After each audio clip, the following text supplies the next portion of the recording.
এই নতুন বছরটা আমরা যেন বেশি বেশি আল্লাহর শুকরিয়া দিয়ে নতুন বছরটাকে সমৃদ্ধ করতে পারি, বেশি বেশি যেন আল্লাহর ইবাদত করতে পারি। নতুন বছরে আমরা শপথ নেই, আমরা যেন অন্তরে হিংসা লালন না করি, বিদ্বেষ লালন না করি, আমরা নিজেরা যেন কাদা ছোড়াছুরি না করি, আমরা যেন মিলেমিশে একসাথে একাকার হয়ে যাই। আল্লাহ তুমি কবুল করো, আমরা পড়ি আমিন। 60টা জিনিস মানুষ মরে যাওয়ার পরে তার কবরে পৌঁছতে থাকে। ইন্না মিম্মা ইয়ালহাকুল মুমিন মিন হাসানাতিহি বা'দা মাউতিহি, মানুষ মরে যাওয়ার পরেও যে 60টা জিনিস তার কবরে পৌঁছায় তার মধ্যে একটা হচ্ছে মসজিদান বানাহু, সে যে মসজিদ বানিয়ে গিয়েছে ওই মসজিদের সওয়াব। সুবহানাল্লাহ পড়েন। আপনি টাকা দিয়ে মসজিদ বানিয়ে দিলেন, ওই মসজিদে মুসল্লিরা নামাজ পড়ে, রোজাদাররা এসে ওখানে ইফতার খায়, তাহাজ্জুদ আদায়কারীরা তাহাজ্জুদ পড়ে, তাদের সওয়াবের কমতি হবে না, কিন্তু তাদের সওয়াবের একটা পার্সেন্টেজ সওয়াব যে ব্যক্তি মসজিদ বানালো তার আমলনামায় আল্লাহ ঢুকিয়ে দেয়। সুবহানাল্লাহ বলতে পারলেন না? হে নামাজি আমার ঘরে নামাজ পড়ো আজ, দিল মে তোমার চরণ তলে হৃদয় যায় নামাজ।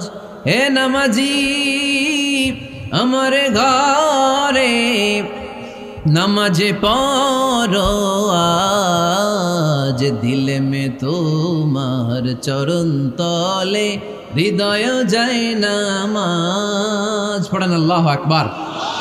কি সুন্দর লিখেছেন কাজী নজরুল ইসলাম। কাজী নজরুল ইসলাম খুব সুন্দর করে বলেছেন, মসজিদেরই পাশে আমায় কবর দিও ভাই, ঠিক কিনা? মসজিদেরই পাশে আমায় কবর দিও ভাই, যেন গোরে হতে মুয়াজ্জিনের আযান শুনতে পাই।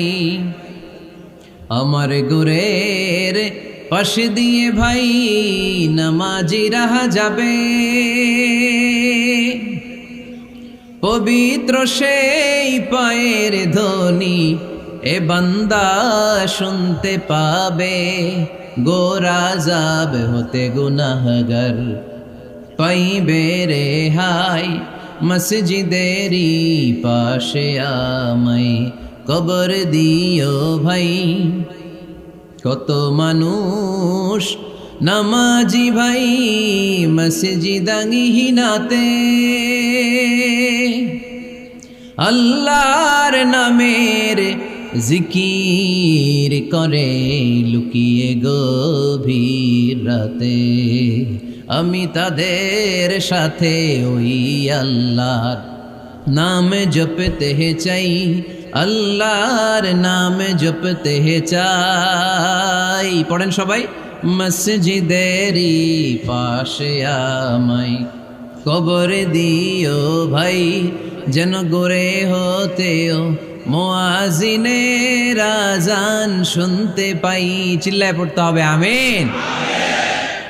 কি দরদ ছিল আমাদের জাতীয় কবি কাজী নজরুল ইসলামের, মসজিদের পাশে আল্লাহ তুমি আমার কবর দিও। আল্লাহ এই দোয়াটা কবুল করে নিয়েছে, ঠিক কিনা? ওনার কবরের পাশে মসজিদ আছে না নাই? আছে। এজন্য মসজিদের সাথে সম্পর্ক জুড়ে দেওয়া এটা ইমানদারের আলামত, আর মসজিদকে ঘৃণা করা এটা মুনাফিকের আলামত।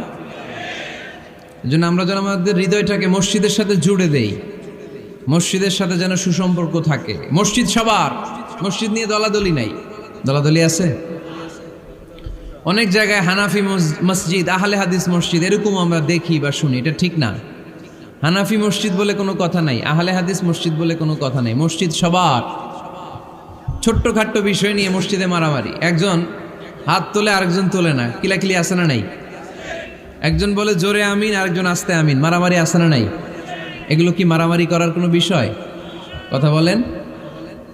সালাতে ফরজ আছে, ওয়াজিব আছে, সুন্নাহ আছে। খেয়াল করে বুঝবেন, ফরজ যদি নষ্ট হয় সালাত ভঙ্গ হয়, you have to repeat your সালাহ। ওয়াজিব নষ্ট হলে সালাত ভঙ্গ হয় না, নতুন করে পড়া লাগে না, সেজদায় শাহু দিলেই সালাত আদায় হয়ে যায়। আর সুন্নাহ নষ্ট হলে নামাজ নষ্টও হয় না, নতুন করে পড়াও লাগে না, সৌ সেজদাও লাগে না, নামাজ আদায় হয়ে যায় সুন্নাহ নষ্ট হলে। এই যে হাত তোলা না তোলা এটা সুন্নাহ, আমিন জোরে বলা না বলা এটা কি সুন্নাহ। যেটা কোনো কারণে কেউ না করলেও তার নামাজ কবুল করে নিবে কে? আর এই সব সুন্নত লই আমগো দেশে গিলাগিলি। মৌলভীবাজারে মাশাআল্লাহ এগুলা নাই, এখানেও আছে। এগুলার অবসান ঘটুক, আমরা চাই কি চাই না? আর কত এই ছোটখাটো বিষয় নিয়ে আমরা এই বিভেদের প্রাচীর আর দেয়ালকে উঁচু করব আমাদের মাঝখানে? কবে আমরা ঐক্যের সিন্ডিকেট করব? কবে? আর কবে সাদা মনের মানুষ হব? কবে? আর কত? অনেক হয়েছে, আর না, এবার থামেন। বিভেদের প্রাচীরকে ভেঙে চুড়িয়ে দেন।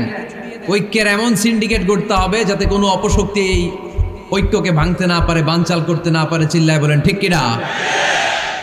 এই জন্য মিউচুয়াল রেসপেক্টের দরকার, পারস্পরিক শ্রদ্ধাবোধ সব ক্ষেত্রে, রাজনীতিতে, সামাজিক অ্যাক্টিভিটিসে আমাদের আলেম ওলামাদের মধ্যে পারস্পরিক শ্রদ্ধাবোধের দরকার, মিউচুয়াল রেসপেক্ট। কেউ কাউরে রেসপেক্ট করে না, আমি যেটা বুঝছি এটাই সব, বাকি সব হারাম, এরকম বলে না অনেকে? এরকম যেন না করি। তাহলে মসজিদ সবার, মসজিদ আল্লাহর হাবিব সাল্লাল্লাহু আলাইহি ওয়াসাল্লাম খ্রিস্টানদেরকে মসজিদে ঢুকতে দিয়েছেন, আর আমরা মুসলমান ভাইয়ের জন্য মসজিদে তালা ঝুলাই দেই, আছে না নাই? আল্লাহর হাবিব সাল্লাল্লাহু আলাইহি ওয়াসাল্লাম কোথাও গেলেই প্রথমে মসজিদ বানাতেন। কি বানাতেন? মসজিদ বানাতেন। মক্কা থেকে হিজরত করে মদিনায় আসলেন, কোবায় থাকলেন কয়েক সপ্তাহ। কোবা পল্লীতে তিনি মসজিদ বানালেন, মসজিদ কোবা। ওখানে প্রতি শনিবার কেউ যদি অজু করে ওখানে যে 2 রাকাত নামাজ পড়ে, একটা কবুল ওমরার সওয়াব আল্লাহ তাআলা তার আমলনামায় দিয়ে দেয়। মসজিদে কোবা বানালেন। তারপরে মদিনায় এসে মসজিদে নববী বানালেন আল্লাহর হাবিব সাল্লাল্লাহু আলাইহি ওয়াসাল্লাম, মসজিদে নববী। এটা ছিল আল্লাহ রাসূল সাল্লাল্লাহু আলাইহি ওয়াসাল্লামের বৈশিষ্ট্য। কোথাও গেলেই তিনি মসজিদ বানাতেন, মসজিদে নববী। হায় রে, এখন তো কত সুন্দর মসজিদ আমরা দেখি, আমরা যে সালাত পড়ি। আল্লাহর হাবিব সাল্লাল্লাহু আলাইহি সাল্লামের সময় মসজিদে নববী কি এরকম ছিল? কথা বলেন। ফ্লোর ছিল বালুর ফ্লোর। কিসের ফ্লোর? আমাদের মসজিদের ফ্লোর কিসের? টাইলস।